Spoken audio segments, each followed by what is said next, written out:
Émile S., 2 ans et demi, est porté disparu depuis bientôt un mois. Cette affaire est un véritable casse-tête pour les autorités, depuis le 8 juillet dernier, et aucune piste n'est exclue.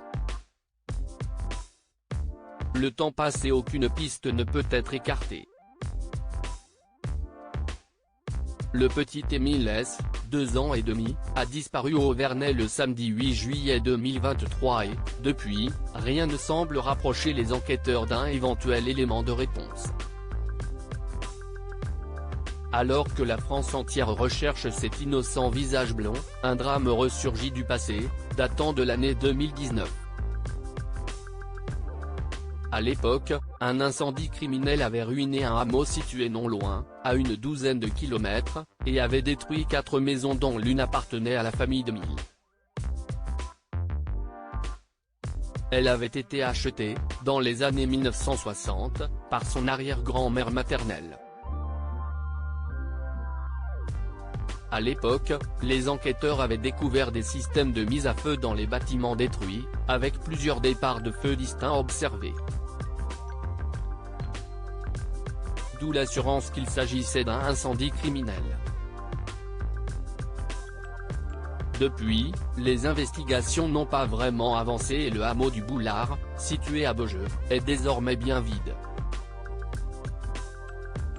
Comme le notifiait le média local des Alpes du Sud ICI Radio en 2019, le corps sans vie d'un homme qui vivait justement dans l'une des maisons détruites avait été retrouvé par les autorités. Existerait-il donc un lien entre cette triste affaire et la disparition du petit Émile, 4 ans plus tard? Si y est une piste qui existe, explique une source judiciaire au journal Le Parisien. Elle n'est ni privilégiée ni exclue par les enquêteurs à ce stade. Mais forcément, le fait que cette famille semble avoir été visée par des incendies criminels oblige à s'y intéresser. Les choses étaient relativement tendues, à l'époque, du côté de Beaujeu.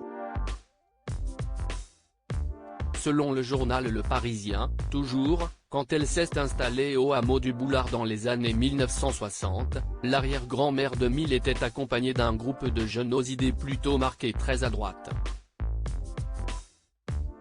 Ils étaient, effectivement adeptes des thèses de Raspail évoquant une submersion de l'Occide par une vague d'immigration massive.